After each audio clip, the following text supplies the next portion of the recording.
Il y aura donc trois intervenants. Martin Messica qui va parler d'étrangers à nationaux, de la migration à l'installation des Juifs tunisiens en France. Il y aura M. Lupo de l'Université de Jérusalem qui va nous parler de l'ultra-orthodoxie des Juifs maghrébins installés en France et ses conséquences sur le judaïsme français. Et enfin, Ariel Danan qui nous parlera de l'arrivée des Juifs d'Afrique du Nord en France, un tournant dans les relations avec Israël. Donc je donne tout de suite la parole à Martin Messica, qui va nous parler donc d'étrangers à nationaux, de la migration à l'installation des Juifs tunisiens en France. Merci. Et voilà. Bonjour à tous, merci beaucoup. Né en 1934 à Tunis, Robert a été étudiant au toit familial, à un foyer d'étudiants qui suivaient leur enseignement supérieur à Paris entre 1955 et 1960. Après ses études, il retourne en Tunisie et en 1960, il adresse une demande de naturalisation qui va être donc instruite par le ministère en charge des naturalisations. Il ne s'installe en France qu'en 1963. Mais donc dès 1960, il adresse une demande de naturalisation et il joint à son dossier un courrier à mi-chemin entre un CV et une lettre de motivation dans lequel il déclare son attachement à la France. Je vais citer, la citation est un peu longue, mais il me paraît intéressant de la citer.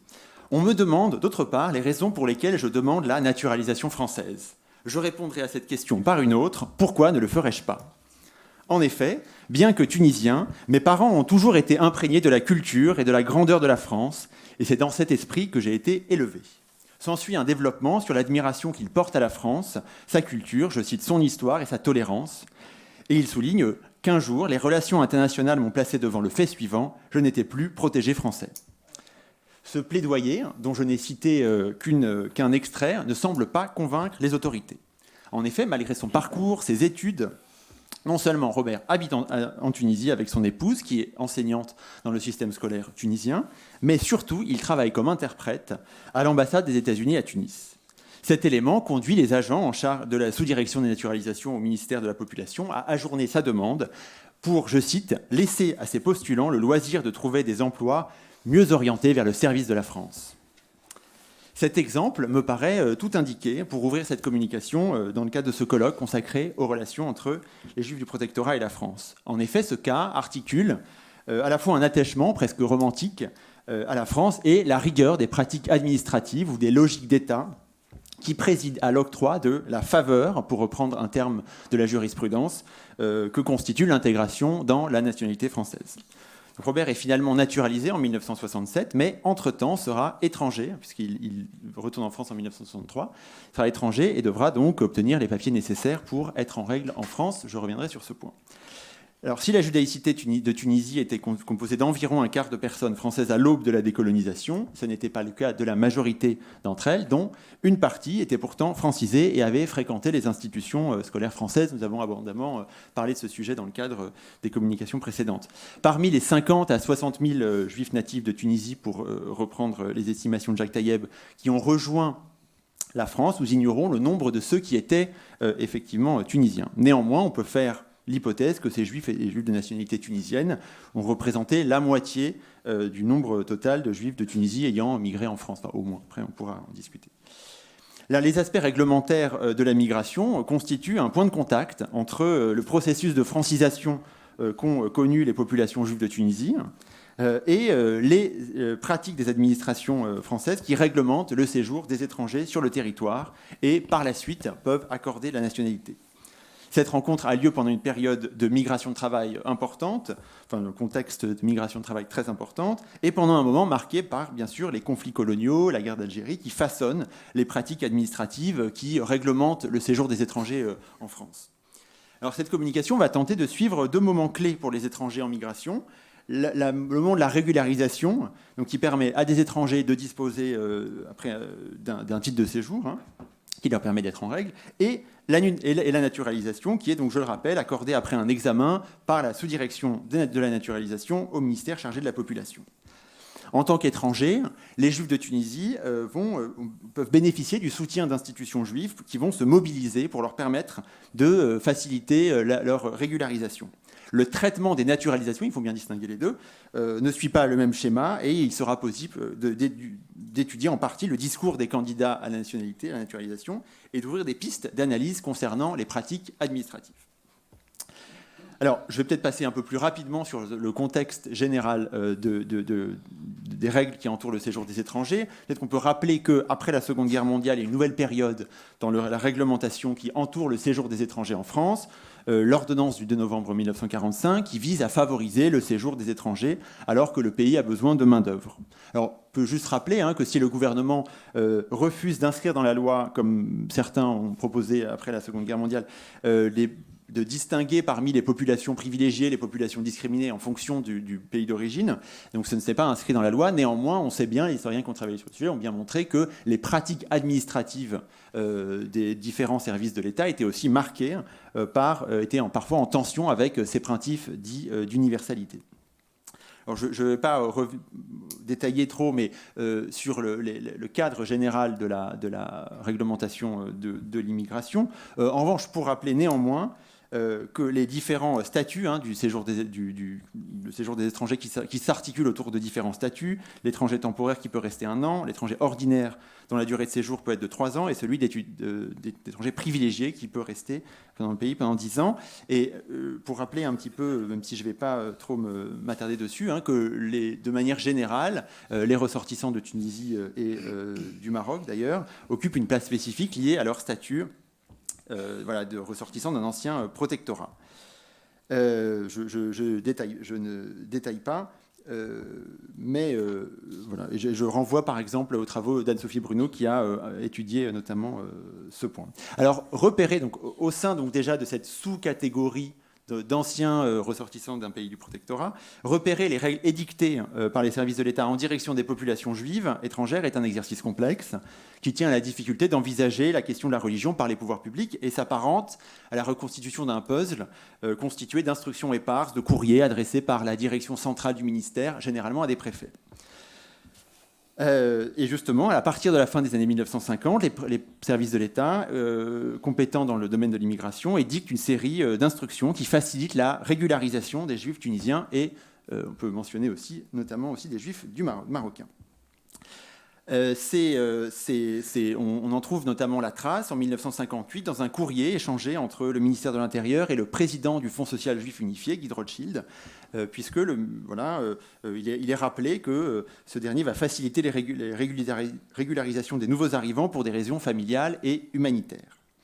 À ce titre, comme toujours le rappelle Anne-Sophie Bruno, la situation des Juifs tunisiens n'est pas très éloignée de celle des Italiens natifs de Tunisie qui bénéficient aussi d'une forme de bienveillance administrative. Alors, au cours des années 60, je ne veux pas détailler, mais au cours des années 60, le ministère de l'Intérieur précise les procédures de régularisation et assouplit les différentes directives qui sont établies pour la population tunisienne et marocaine, quelle que soit leur religion. Donc, voilà, je ne reviens pas sur les détails, mais il est important de rappeler que cette période, la régularisation dans les préfectures, constitue le mode un peu traditionnel, normal, de gestion des étrangers, puisque la France n'a pas réellement réussi à recruter, à régler les problèmes, les questions administratives liées au séjour des étrangers lorsqu'ils sont dans leur pays de naissance. Donc c'est la préfecture que la régularisation va se jouer. Et donc, au fur et à mesure, dans les années 60, même à partir de 1974, qui constitue une période de durcissement très fort du gouvernement à l'égard de l'immigration, les populations juives, notamment donc de Tunisie, un petit peu du Maroc, vont bénéficier d'une forme de bienveillance administrative. Afin de veiller à l'application de ces mesures, un programme d'aide juridique est mis en place au sein d'institutions juives pour aider ces nouveaux arrivants à obtenir des cartes de travail et des cartes de séjour. Alors il est très difficile de connaître, de savoir beaucoup plus sur ces services en raison des archives particulièrement fragmentaires. À ce stade, on peut néanmoins rappeler qu'il existait, en tout cas à Paris, deux structures, le Bureau d'information et d'orientation, le BIO, du Fonds social juif unifié, qui était en charge d'accompagner les demandeurs pour leur carte de travail, Et aussi un service, donc les relations avec la préfecture de police et l'ensemble des questions liées à la réglementation, aux régularisations, étaient aussi gérées par travaillées par une assistante sociale, une travailleuse sociale, Sophie Navarro, au sein d'un service qu'elle dirigeait au Fonds social juif unifié. Et parmi un échantillon de personnes qui sont de juifs de Tunisie et de Maroc qui sont arrivés et qui ont demandé une aide au comité de bienfaisance israélite de Paris, j'ai dénombré 9 personnes qui sont orientées dès le premier rendez-vous vers le service de Sophie Navarro, qui, alors en 1977, elle indique par exemple que son service a effectué 1400 visites et 700 démarches auprès de la préfecture de police. Donc elle accompagnait les étrangers pour les aider à obtenir une régularisation en rappelant notamment les décisions de l'administration centrale auprès des préfectures. Alors, je vais conclure aussi donc, sur le point des naturalisations, mais tous les juifs, bien sûr, de natifs de Tunisie n'ont pas bénéficié de cette aide, de l'aide d'une institution pour être régularisés. Et on peut imaginer que tous n'ont pas été traités de la même manière, puisque les instructions étaient vraiment données au cas par cas. Alors, on peut s'interroger maintenant sur les causes de cette bienveillance. Alors, on peut... Effectivement, les populations juives sont considérées comme étant en situation de fragilité dans leur pays de naissance, et elles se trouvent dans une situation d'entre-deux coloniale, puisqu'elles sont proches de la culture française.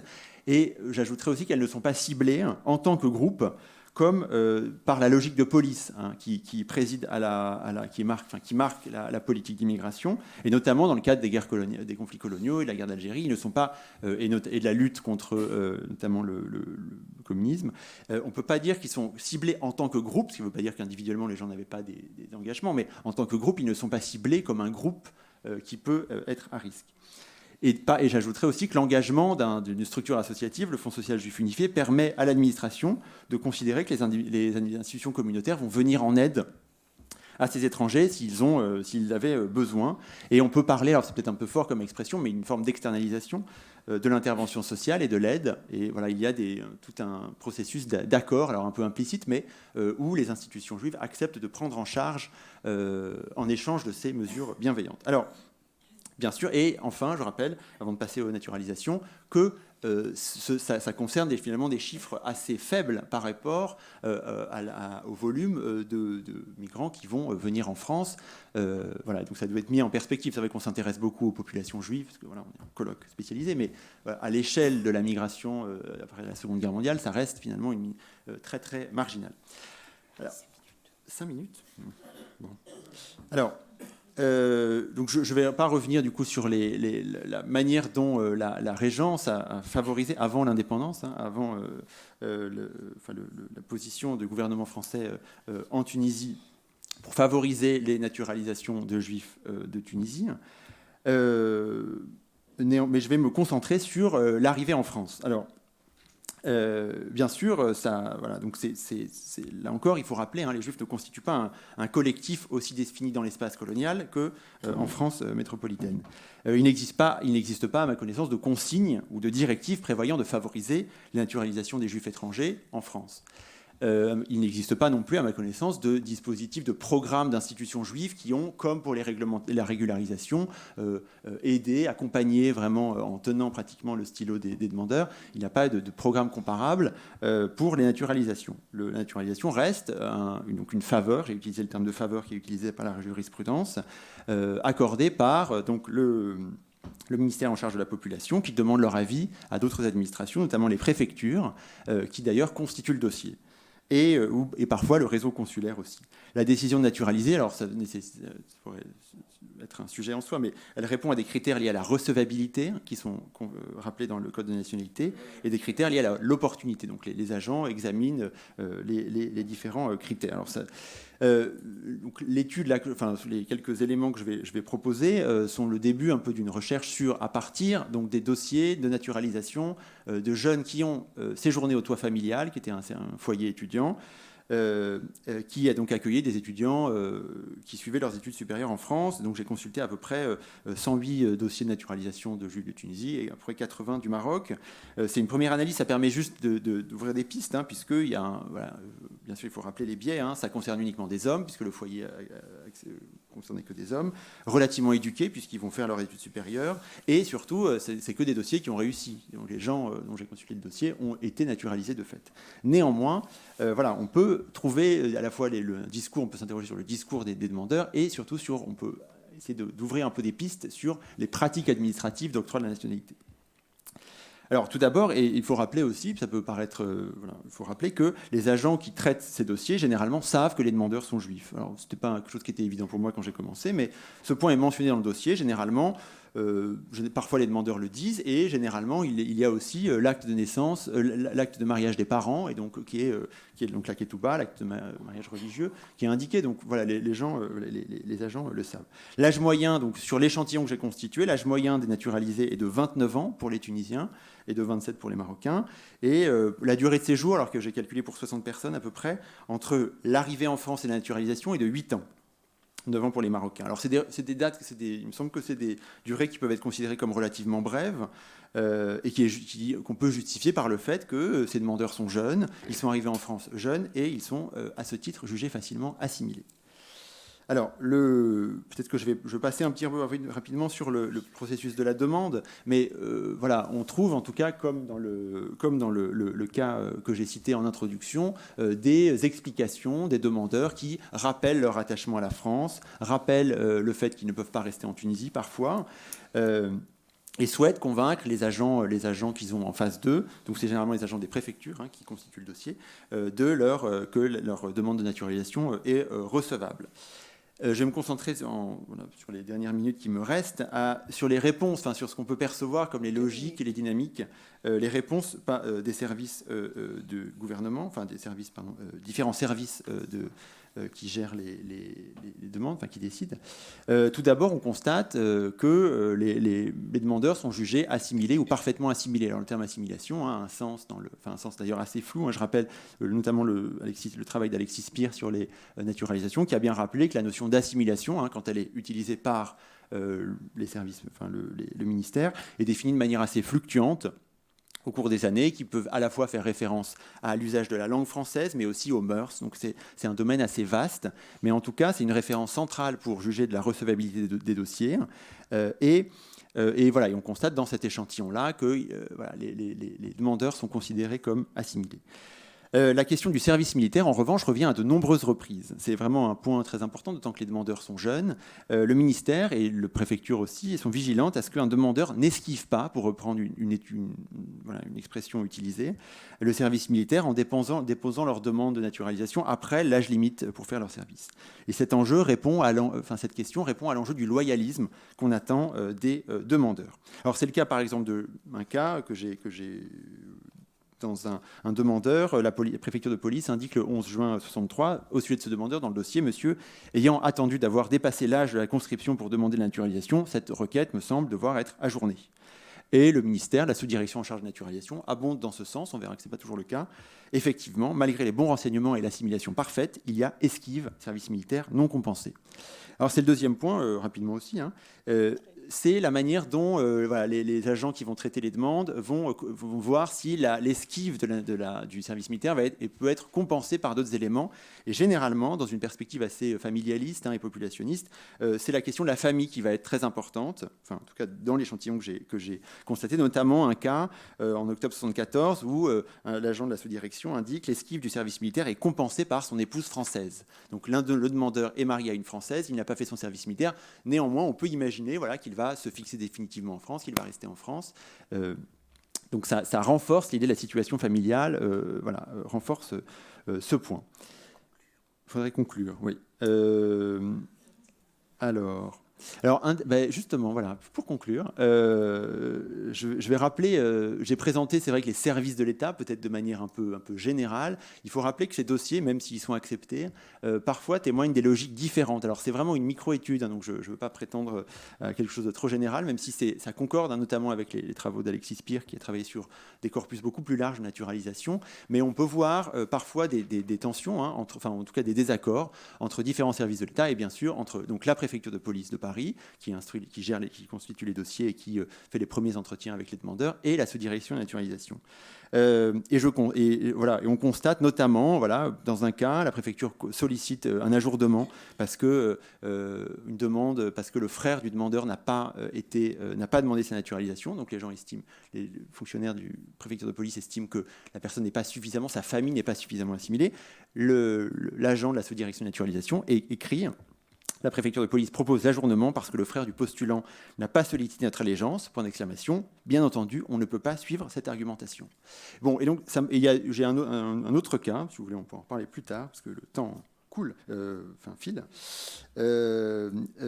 Mais voilà, on peut voir des dynamiques un petit peu différentes, ce qui concorde avec l'idée que la préfecture de police, et c'est d'ailleurs la seule préfecture qui émet des avis négatifs. J'ai repéré sur 62 cas, 10 cas où les avis de la préfecture sont négatifs et qui sont retoqués qui ne sont pas suivis en tout cas par la sous-direction de naturalisation. En tout cas, on peut voir une volonté de mettre en application éventuellement les logiques de police de manière un peu plus sévère. Donc c'est des logiques un peu différentes, alors que le ministère de la Population s'inscrit plus dans une logique de population, justement, et plus attentive à la question de l'assimilation des demandeurs. Donc la référence juive ne constitue pas une catégorie à part entière des politiques publiques, mais elle est maniée par les différents services qui gèrent, qui administrent le séjour et le passage à la nationalité des Juifs de Tunisie. On peut voir justement comment les services privés participent, aident les nouveaux arrivants justement à s'inscrire dans la communauté nationale, comme on peut dire, mais s'inscrire, il y a une action vraiment pour aider les nouveaux arrivants étrangers à la fois être en règle et justement à s'installer en France, qui est assez inédit aussi dans l'histoire juive contemporaine française. Il me semble, c'est assez rare que les Juifs qui arrivent soient considérés comme devant rester ou devant s'installer. Voilà, je vous remercie. Merci. Bien, je vais donc passer la parole maintenant à M. Loupeau, qui va nous parler de l'ultra-orthodoxie des Juifs maghrébins installés en France. C'est-à-dire, en fait, vous allez nous parler des séfarades qui sont devenus des ashkénazes. Oui. Voilà. Exactement. On est mal à l'aise avec le titre, l'ultra-orthodoxe des pays de Maghreb. Ce n'est pas un phénomène culturel qui est né dans le Maghreb. Il est arrivé là-bas. Il est arrivé là-bas juste quand ils ont fondé le protectorat. Il s'est allé en France, en Angleterre, en Israël, en Canada, en Mexique, en Argentine. Peut-être on se trouve, nous tous, devant les phénomènes les plus grands, les plus marquants et les plus forts de cette communauté du sud des Juifs maghrébins, et qui va jouer un rôle décisif dans la façon que tout le judaïsme issu d'Afrique, des pays d'Afrique du Nord, va aller dans l'avenir. Je vais vous raconter la petite histoire, comment on est arrivé là. Et après, on aura peut-être des questions à poser. Tout a commencé en 1912. Juste quand le protectorat a commencé au Maroc, et l'Agudat Israël Olamit, c'est l'état-major des Juifs ultra-orthodoxes d'Europe, a créé sa convention à Katowice pour lutter contre le mouvement national juif. C'est le sionisme qui vient de naître avec Herzl, etc. Et aussi lutter contre le mouvement des Lumières. Et ils ont décidé que le mouvement des Lumières, à travers de l'Alliance israélite universelle, fait des ravages en Maroc.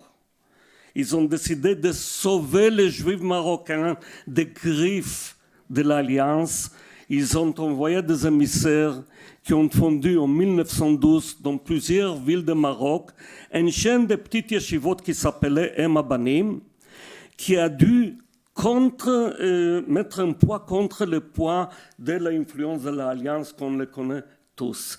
En plus, ils ont fait aussi la propagande contre l'Alliance, à un tel point qu'on a chassé le leader de cette création, parce qu'il était un citoyen ottoman. Il vient d'Israël, étant donné que la première guerre mondiale a commencé, il est devenu une persona non grata. Ok. Em Abanim a commencé à fonctionner.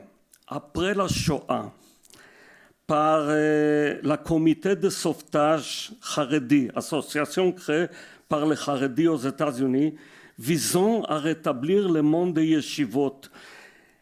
Le monde des yeshivot, après la Shoah, a été anéanti, disparu. Maintenant, il faut raconter une petite histoire sur l'image de la situation du peuple juif tout de suite après la Shoah. Il y a eu 150 000 survivants en Pologne et 150 000 juifs qui sont sauvés en la Russie. Ils ont eu une petite porte de temps pour revenir en Pologne, rejoindre les pays qu'ils ont quittés.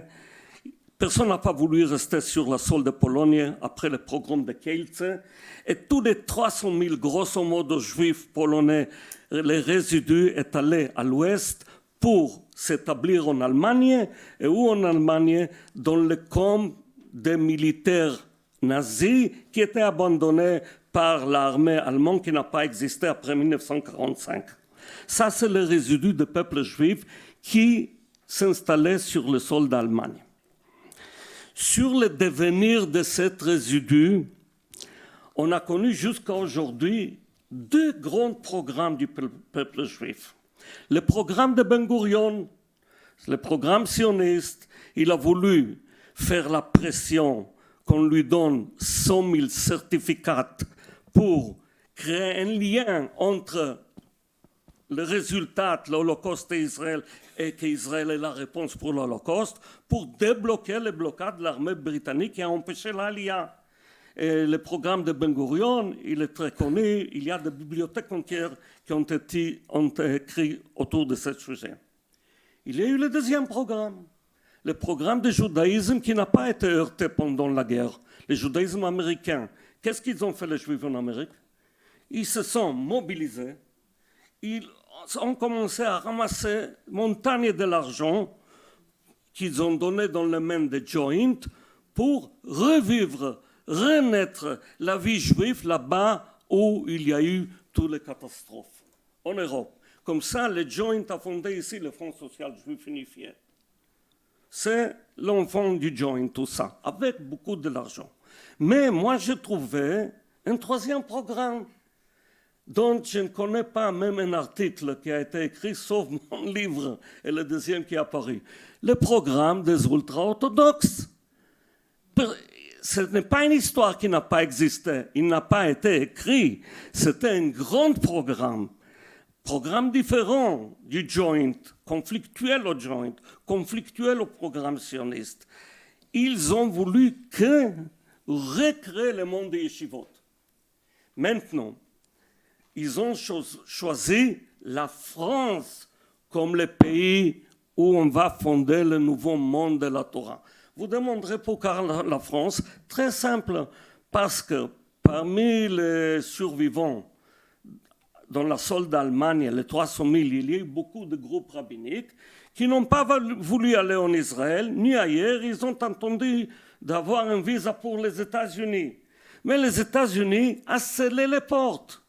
C'était fermé, complètement fermé, jusqu'à 1954.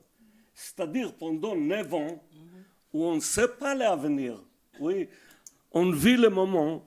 Ils ont regardé à droite et à gauche. Personne n'a pas voulu revenir en Pologne. Personne n'a pas voulu rester sur le sol d'Allemagne. La France, elle est la plus proche. Elle est démocratique. La communauté juive a été heurtée, mais elle existe encore. On va créer la France comme le nouveau centre de la Torah. Bien, les rabbins, ils ont survécu. Comment ça? C'est une autre question. Je ne rentre pas parce que je n'ai pas le temps. De l'argent, il y a du Joint. Qu'est-ce qu'il manque? Des enfants pour remplir le monde des yeshivot. Les enfants se trouvent en Maroc. Ils ont sorti des milliers d'enfants dans ces 10 ans de Maroc pour remplir le monde des yeshivot anéantis en Europe, ici en France, en Angleterre, en États-Unis et après en Israël. Et ça, c'est le troisième plan, le troisième agenda du monde Haredi. Même ici à Paris, ils ont eu, je trouvais récemment un document, ils ont eu une très grande convention à la Sorbonne en mai 1948, où des talmudistes ont rempli la salle de Richelieu, pendant qu'Israël était en guerre assaignante, et s'est battu en mois de mai, août 1948 pour l'existence. Ils n'ont pas même mentionné ce mot dans leur convention ici à la Sorbonne. Toutes leurs préoccupations étaient comment on construit le monde de Torah en France et ici. Et comme ça a commencé. Il y a eu des yeshivot qui ont été créés, des petites yeshivot, au Tzara Torah en Maroc, qui se réunissent avec Emma Banim, qui a été construit pendant le protectorat en 1912, oui. Et à Tanger, en yeshiva. Et après ici à Armentières, à Fublens, à Aix-les-Bains, Tomchei Tmimim de Chabad. Des milliers d'enfants nord-africains qui ont subi une éducation Haredi. Maintenant, comme le fardeau de l'histoire ne peut pas disparaître, peut-être on ne l'a pas écrit, mais il n'a pas disparu. Au contraire, on voit maintenant les résultats. On se demande d'où ça vient. Comment ça se fait que les Marocains sont comme ça? L'histoire était là. Il a fallu simplement trouver et écrire cette histoire qui n'était pas dans les livres. Selon le Fonds social juif univers, parce que je dois parler sur la France, j'arrive sur la France, oui, plus de 60% de tous les établissements scolaires juifs se trouvent dans les mains des ultra-orthodoxes. C'est-à-dire, c'est le réseau Tzara Torah qui est le plus grand, Or Yosef, Tomchei Tmimim de Chabad, et il y a des établissements qui sont semi-privés, Primérose à Nice, la rue Pavé, qui a un immense, ici, dans le neighborhood, ici, dans le Marais, etc., et les autres. Le SIF, le séminaire israélite français, aujourd'hui, on appelle, c'est l'esprit des yeshivistes. Yeshivistes, c'est ceux qui ont étudié dans des yeshivot noirs qui règnent là-bas. C'est plus le séminaire israélite français avec la tendance de Rabbi Raphaël Shimshon Hirsch, oui, ou Hildesheimer, ou la branche française à partir de Rav Eliezer Munk, Ernest Weil, le rabbin de Colmar, etc., qui est l'orthodoxie française moderne. Eux, ils n'existent pas plus sur le terrain. Si à l'époque, oui, toute cette installation ici était contrôlée pendant la création, dans les années 60, 70, par les Joint, comme beaucoup d'établissements juifs, est devenu plus modeste, manque d'argent. Il n'y a pas suffisamment d'argent juif pour les affaires publiques. Mais on a trouvé un nouveau trésor, le budget de contribuables israéliens. Étant donné que cette mouvance-là est devenue une force politique immense en Israël, elle est plus grande, les séfarades, que chez les Ashkénazes. Le parti séfarade ultra-orthodoxe est plus grand que le parti ultra-orthodoxe ashkénaze en Israël. Et il sera encore plus grand parce qu'ils font plus d'enfants. Depuis qu'ils sont rentrés dans les jeux politiques en Israël, il y a un proverbe en hébreu qui dit « Im ein kemach, ein Torah ». S'il n'y a pas de la farine, il n'y a pas de Torah. Pourquoi la farine? Il faut la farine. C'est normal, parce que le moment que l'idéologie est que tous les mâles nés dans ce groupe est consacré d'étudier que la Torah et toute leur vie, oui, qui va gagner la vie quotidienne pour la famille? C'est la femme. Mais la femme avec 5, 6, 7, 8, 9 enfants, la moyenne est 7,1, va toujours faire nourrir les besoins de la famille. C'est pourquoi la farine doit arriver de notre source. À l'époque, c'était vraiment les donateurs, les joints.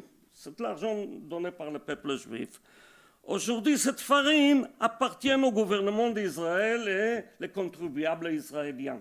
Je peux être un petit peu même radical et dire on ne leur donne plus de la farine, on leur envoie des boulangeries entières. Mais ça influence aussi ce qui se passe en France. Parce qu'aujourd'hui, les rabbins nommés dans vraiment beaucoup d'établissements, yeshivot, écoles, et des autres fonctions, etc., ça est décidé soit à Bnei Brak, si on appartient à la groupe Ashkenaz, c'est-à-dire des séfarades qui appartiennent à la groupe Ashkenaz, ça existe, soit chez Aryeh Deri, chez Shas, et c'est eux aujourd'hui, à l'époque c'était New York, qui a fixé les frontières du judaïsme local, avec des noms de rabbins que vous ne connaissez pas, qui ont fondé tout ça. Ça vous dit quelque chose, le Rav Kalmanovitch, le Rav Chaikin, le Rav Gershon Liebman, le Rav Voltnener, le Rav Gorodetsky. C'est les nouveaux héros de cette histoire, des fondateurs de cette ultra-orthodoxie de Maghrébien ici dans la région. Aujourd'hui, c'est Bnei Brak et Jérusalem. Et vraiment, j'ai beaucoup à dire, mais je dois raconter une petite histoire qui va conclure. Oui. Ça n'a pas passé le temps. Oui. Maintenant, voilà. Je vais citer peut-être les pilotes, la colonne vertébrale du travail des ultra-orthodoxes ici, un Français qui s'appelait l'avocat Mathieu Miller. Quelqu'un le connaît? Il y a un tzaddik, vous êtes ici. Mathieu Miller, pendant la guerre, avocat de cour, très talentueux, juif. Hein? Il avait son bureau avenue de l'Opéra. Il avait son bureau avenue de l'Opéra. Oui, voilà. Il s'est sauvé en Suisse avec le rabbin Iz. Il a créé beaucoup de faux papiers, l'immigration. Il a sauvé beaucoup de juifs d'ici. Et à la fin, il est revenu pour s'installer à Paris. Il est devenu le chef, l'opérateur, l'homme qui débloque tous les portes français pour les ultra-orthodoxes en France. Maintenant, il a écrit un livre, et lui, il est ultra-orthodoxe. Il a écrit un livre qui sont les mémoires de Mathieu Müller et Madame Müller, oui. Et dans les pages 41, lui, le chef de tout ça, il essaie de résoudre ce problème des juifs nord-africains, oui, et orthodoxes, et la culture française. Il dit la chose suivante.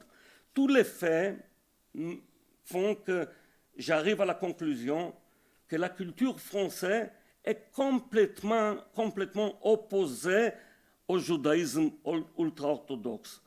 Parce que l'orthodoxie française classique, les rabbins Munk, les rabbins Weil et tout ça, oui, est imprégnée de la culture française et les valeurs de l'époque des Lumières. Et le judaïsme ultra-orthodoxe, il est opposé complètement à cela. On ne peut pas créer les ponts entre les deux. C'est pourquoi peut-être ils parleront français, ils auront la citoyenneté française, mais ils ne seront jamais français ici en France. Et je ne sais pas où ça va nous mener.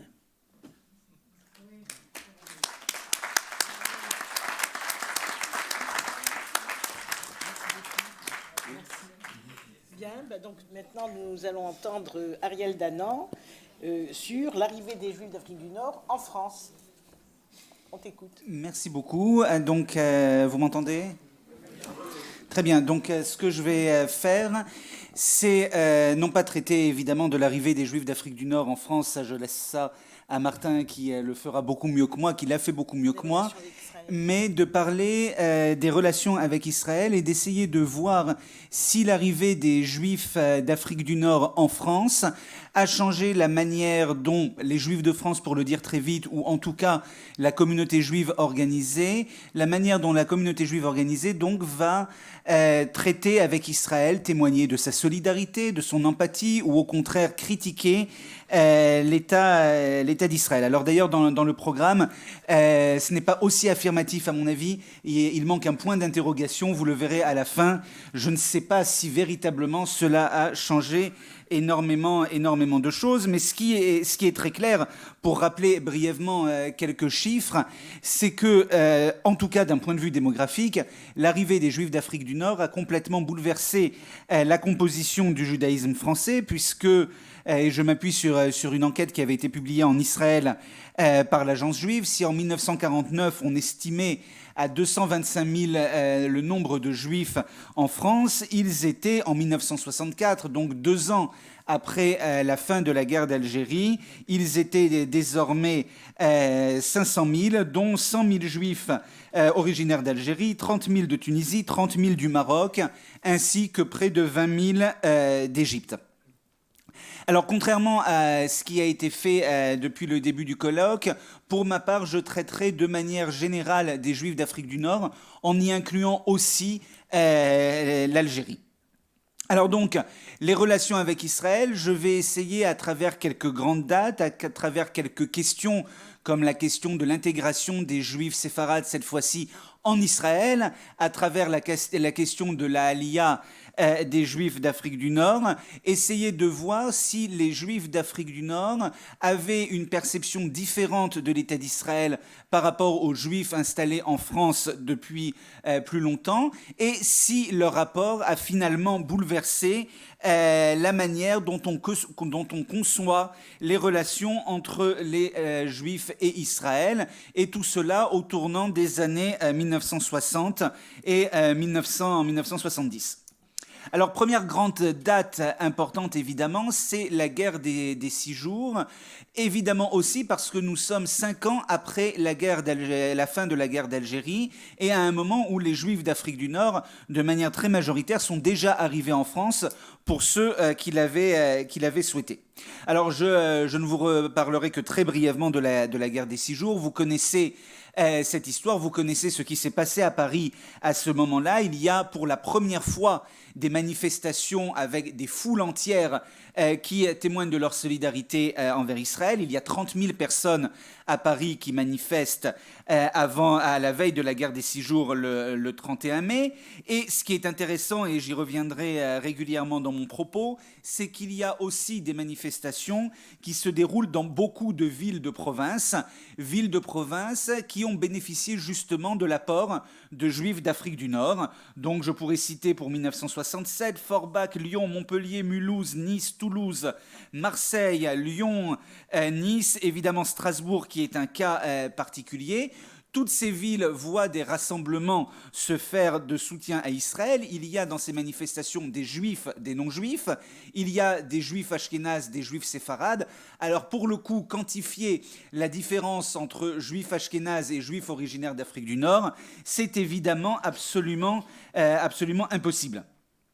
Il n'empêche que c'est ce moment, alors aussi pour d'autres raisons, par le danger que les Juifs pensent que court l'État d'Israël, c'est en tout cas la première fois que des manifestations aussi importantes ont lieu en faveur d'Israël. Alors si au moment de la guerre des 6 jours, j'ai pu retrouver quelques relations, quelques réactions spécifiques au judaïsme d'Afrique du Nord, il s'agit d'abord d'une association des Juifs originaires d'Algérie qui réagit en tant que telle à la guerre des 6 jours et qui, je la cite, rappelle que ses membres, dans leur quasi-totalité, sont des réfugiés juifs d'un pays arabe.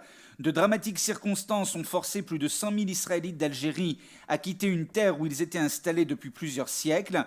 Ils y ont laissé leurs tombes et des biens d'une valeur considérable dont ils ont été complètement spoliés. Pourtant, ils n'ont jamais répondu ni par la haine, ni par le ressentiment envers les Arabes. Et l'Association des Juifs originaires d'Algérie proclame sa solidarité absolue avec Israël, patrie imprescriptible du peuple juif et terre d'asile de centaines de milliers de persécutés. Alors, je ne vous citerai pas toutes les les communiqués de presse à peu près équivalents de ce type d'association, mais finalement il n'y a que très peu de réactions spécifiques aux juifs séfarades, et j'y reviendrai là aussi régulièrement pour faire un petit saut dans le temps pour arriver à la guerre de Kippour en 1973, où là aussi, ce qui est frappant, ce sont les nombreuses manifestations qui se déroulent dans des villes de province, là encore revivifiées par le judaïsme séfarade. Alors je ne vous citerai pas tous les exemples, peut-être uniquement celle de la ville de Nantes, parce qu'il s'agit d'un rabbin originaire du Maroc, qui est alors rabbin de la ville de Nantes, le rabbin Claude Maman, qui affirme lors de la cérémonie en faveur d'Israël: Israël se trouve non pas être l'État des Juifs, mais le Juif des États. Alors, il y a évidemment beaucoup de manifestations qui se déroulent à Paris où il y a de nouveau 30 000 personnes, comme au moment de la guerre des 6 jours, qui se réunissent en faveur d'Israël. Et lors l'un des événements, le grand rabbin Kaplan, donc qui est alors grand rabbin de France, affirme: la centralité d'Israël dans nos vies, c'est peut-être un phénomène déconcertant pour certains. Mais chacun d'entre nous, juifs français, bourgeois de Neuilly ou artisans de Belleville, juifs judaïsants ou juifs déjudaïsés, pieds noirs ou enfants d'immigrés des Carpates, alsaciens ou comtadins, chacun d'entre nous perçoit dans la moelle de ses os, dans ses fibres les plus secrètes, que la survie, la santé, le bonheur de ce petit État du Levant sont liés d'une manière inexplicable et mystérieuse à notre raison d'être, à ce qui fait que pour nous, la vie vaut la peine d'être vécue. Donc pour le grand rabbin de France, la centralité d'Israël serait pour le coup un élément unificateur à un moment où justement la communauté juive française a bien besoin d'unité, en tout cas en termes d'institution, du fait de l'arrivée des juifs séfarades.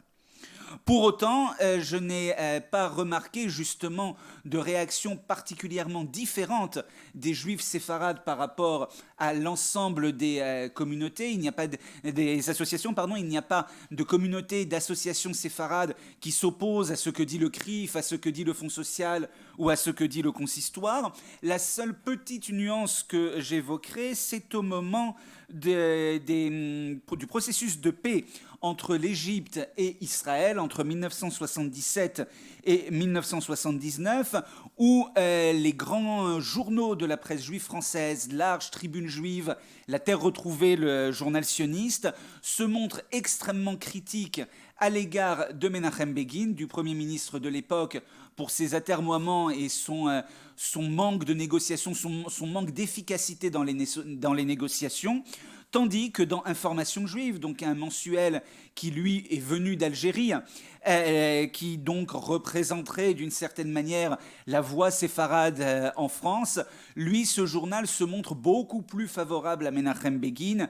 Émile Toiti, futur président du consistoire de Paris, a des éditoriaux absolument enflammés de soutien à Menachem Begin, et où surtout il critique, dit-il, cette élite ashkénaze qui ne comprend pas, cette élite ashkénaze française qui ne comprend pas l'œuvre de Menachem Begin, qui en plus a été couronnée de succès, dit-il, contrairement à ce qu'avaient fait ses prédécesseurs tels Ben Gurion et Golda Meir. C'est peut-être le seul moment où je vois véritablement une nuance qui s'affiche, et j'y reviendrai un tout petit peu plus tard. Il est frappant de voir que Menachem Begin, c'est la première fois que la droite s'était imposée en Israël, avec les voix des Mizrahim, donc disons des Juifs d'Afrique du Nord et du Moyen-Orient. C'est important pour ce que je dirai ensuite. Alors donc, là, vous voyez, ce que je vous dis, c'est qu'il n'y a pas véritablement de différence entre les membres de la communauté juive française, ou en tout cas ceux justement qui sont rattachés d'une manière ou d'une autre aux institutions communautaires, ce qui évidemment représente une minorité, mais c'est la minorité sur laquelle nous pouvons travailler et avoir des éléments. Il y a une différence, à mon avis, qui est frappante et qui est due au fait de l'arrivée des Juifs séfarades, c'est la célébration de l'indépendance de l'État d'Israël, Yom HaAtzmaout. Chaque année, des fêtes sont organisées à travers la France. Et là, pour le coup, l'arrivée des Juifs séfarades change les choses, parce que alors qu'avant, les festivités étaient exclusivement organisées par la Fédération sioniste de France à Paris et dans quelques grandes villes de province.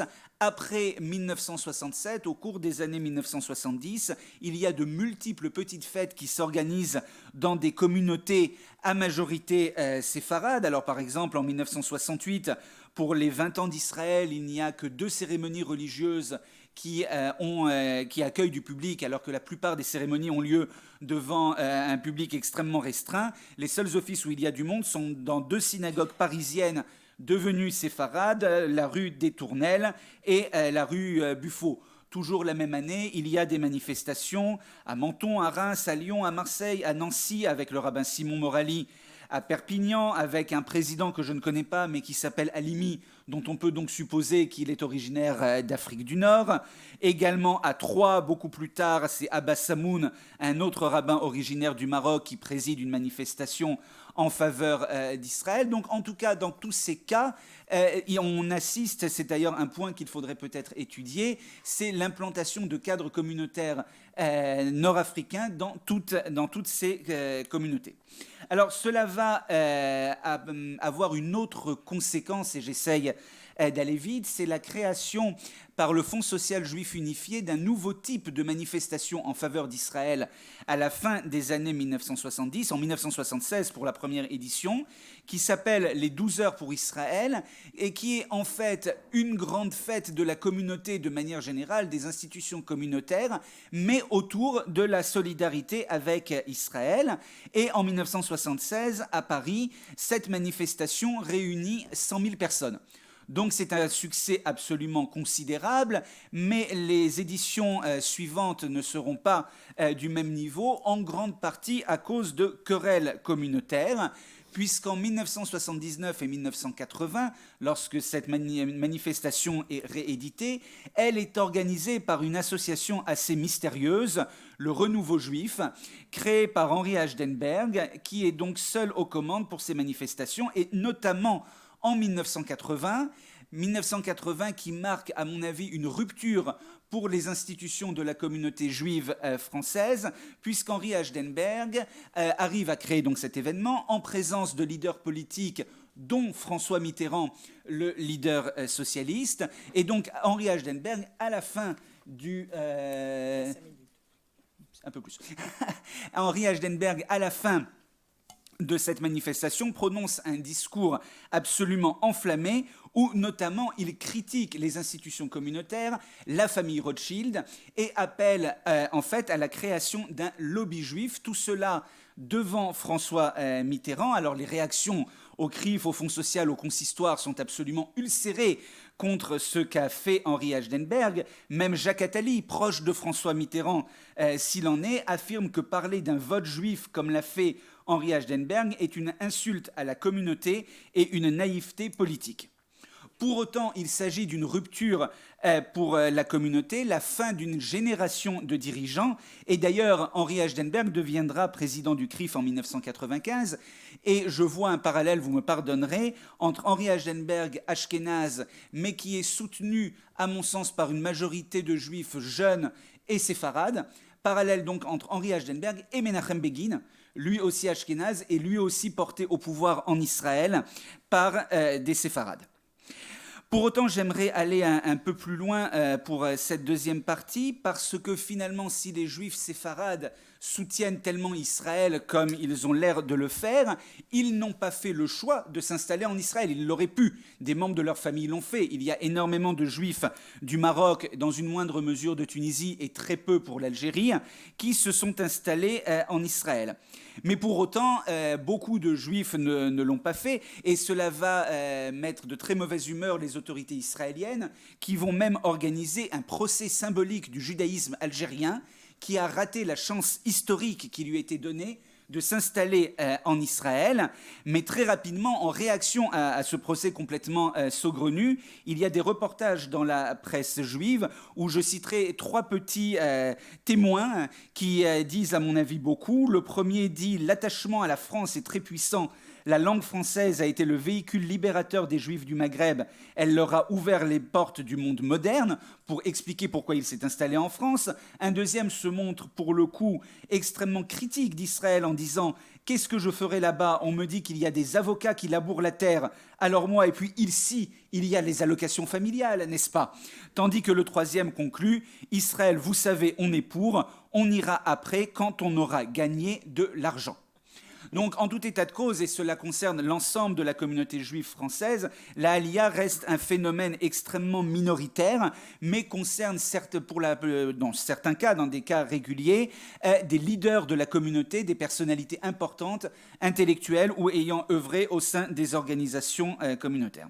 Donc on sent chez les juifs séfarades une certaine critique malgré tout de la société israélienne, et c'est quelque chose que l'on retrouve particulièrement au cours des années 1970, du fait des difficultés d'intégration des juifs séfarades en Israël, de propos certaines fois outranciers de Golda Meir. Alors je ne le citerai pas, mais Albert Memmi notamment a beaucoup critiqué Golda Meir, qui avait parlé, je vous en cite quand même une phrase, Golda Meir avait parlé de grottes, de baignoires, de pyjamas dont on se servait comme des chiffons ou des drapeaux, et même de paresse congénitale de telle ou telle partie de la population israélienne. Albert Memmi publie donc un texte extrêmement critique, et il est l'un des nombreux exemples qui montrent combien les juifs séfarades, dans ce que je peux retrouver comme source à travers les archives et la presse, se montrent malgré tout critiques de l'État d'Israël, et il y a un débat qui est absolument continu au sein de la communauté juive française, au sein des organisations.